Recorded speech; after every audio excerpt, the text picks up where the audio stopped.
Halo, selamat pagi Ibu Yudit. Bagaimana kabar? Selamat pagi, kabar baik. Bagaimana kabar Ibu Lian juga? Ya, kabar baik Ibu Yudit.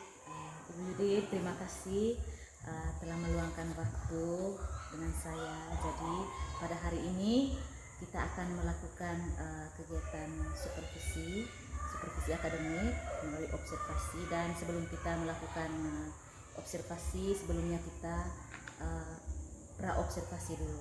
Jadi di pra-observasi ini sebentar saya akan memberikan beberapa pertanyaan terkait dengan pembelajaran yang Ibu Yudit akan lakukan sebentar.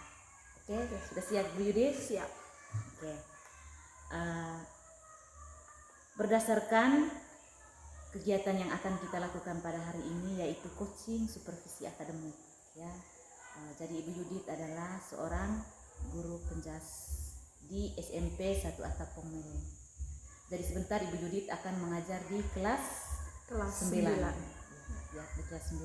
Ya. Dan sudah menyiapkan RPP toh? Sudah, RPP-nya sudah saya siapkan. Dari RPP yang sudah Ibu siapkan, kira-kira apa tujuan pembelajaran di kelas nanti yang akan Ibu berikan kepada anak-anak?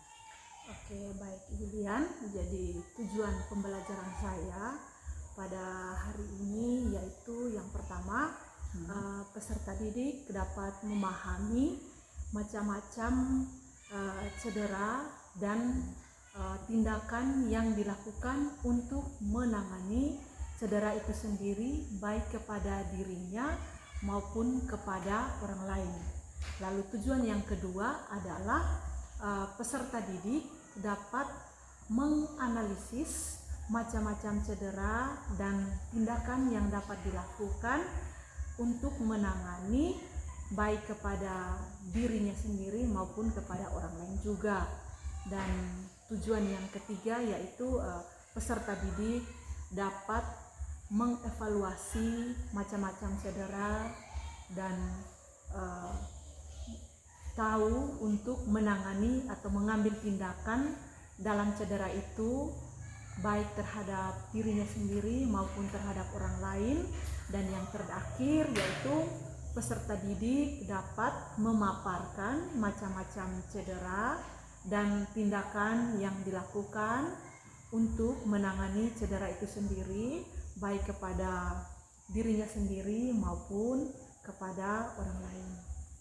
Oke, baik, terima kasih Ibu. Jadi tujuan pembelajaran yang ingin Ibu Yudit sampaikan kepada anak-anak sebentar itu yang pertama, peserta didik mampu memahami macam-macam cedera dan tindakan yang dilakukan baik untuk dirinya sendiri maupun dengan orang lain, untuk orang lain. Lalu yang kedua, mereka bisa menganalisis macam-macam cedera.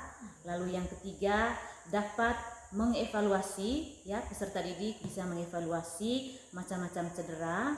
Lalu yang keempat, memaparkan tindakan untuk mengatasi cedera tersebut baik untuk diri sendirinya maupun untuk orang lain. Oke. Sesuai dengan tujuan pembelajaran yang sudah Ibu sebutkan tadi, kira-kira strategi apa yang dipersiapkan agar dalam pembelajaran nanti itu bisa mencapai tujuan pembelajaran? Apa strateginya? Ya, baik. Strategi yang saya siapkan sehingga siswa dapat mencapai tujuan yang saya inginkan, yaitu yang pertama, saya menyiapkan materi. Materinya berupa PowerPoint, dan materi itu juga ada pada buku siswa PJOK kelas 9. Terus di sini saya menggunakan metode diskusi. Jadi tujuan saya menggunakan metode diskusi ini agar peserta didik sama-sama berdiskusi, berkolaborasi untuk mengkomunikasikan juga, mencari solusi tentang macam-macam cedera itu. Lalu model pembelajaran yang saya gunakan yaitu problem basic learning, yaitu saya memberikan masalah kepada peserta didik agar mereka mencari solusi untuk menemukan jawaban atas masalah yang saya berikan. Lalu pendekatan yang saya gunakan yaitu saintifik berbasis TPACK. Di sini kenapa saya menggunakan ini, agar saya juga dan siswa memiliki kesempatan untuk saling berkomunikasi, menanyakan, berdiskusi untuk menemukan masalah-masalah yang atau pelajaran yang kami lalui pada hari ini. Dan media atau alat yang saya gunakan pada hari ini yaitu medianya berupa PowerPoint, dan ada video yang saya download dari YouTube, dan juga ada gambar-gambar dari internet. Terus alatnya yaitu infocus atau layar proyektor. Lalu bahan presentasi itu ada PPT dan ada video dari YouTube, dan ada juga gambar-gambar yang dapat memperjelas atau menambah pengetahuannya peserta didik nanti. Oke, baiklah Ibu. Ya, berarti Ibu sudah mempersiapkan diri secara matang ya. Jadi strategi yang sudah dipersiapkan tadi, di situ ada menyiapkan materi ya supaya Ibu bisa menjelaskannya kepada siswa. Lalu yang kedua, menggunakan diskusi. Ya, dengan menggunakan diskusi ini ya, jadi peserta didik itu bisa saling bekerja sama, berkolaborasi, menuangkan pikiran dan ide mereka masing-masing. Lalu ada model pembelajaran problem based learning ya. Ya, pembelajaran berbasis masalah ya. Ibu memberikan teksnya yang di dalamnya mengandung PBL, lalu siswa mencari solusinya ya, mereka sendiri yang memberikan solusinya.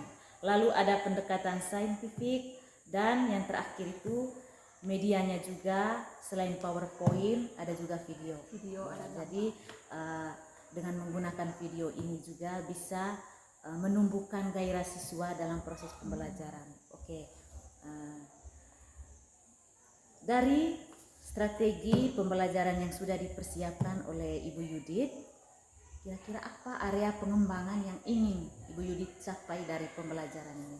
Ya, area yang ingin dicapai dalam pembelajaran ini yaitu peserta didik itu bisa memahami, dia bisa menganalisis, bisa mengevaluasi, dan bahkan bisa memaparkan secara langsung macam-macam cedera dan tindakan-tindakan dalam penanganan itu, baik kepada dirinya sendiri maupun kepada orang lain.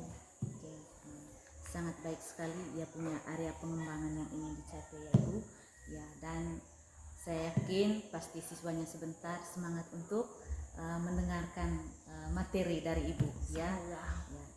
Lalu nanti di saat supervisi kira-kira Ibu Yudit pingin saya sebagai pengamat atau sebagai observer mengamati bagian yang mana saat Ibu mengajar? Ibu menginginkan mengamati materi yang bagaimana, atau apakah di pranya atau di bagian intinya atau di keseluruhan dalam kegiatan kita hari ini? Baik, saya inginkan Ibu mengamati saya atau memantau saya dari awal pelajaran masuk ke pelajaran inti dan sampai kepada penutupnya. Jadi secara keseluruhan dari awal sampai akhir. Baik, terima kasih Ibu Yudit. Saya mengharapkan semoga pembelajarannya sebentar ya berpusat pada peserta didik ya, karena itu yang inti ya, berpusat pada peserta didik, pembelajarannya menyenangkan dan bisa menumbuhkan semangat pada siswa. Oke Bu Yudit, terima kasih atas waktunya dan semangat dan siap untuk mengikuti observasi. Siap, mantap. Terima kasih. Sama-sama.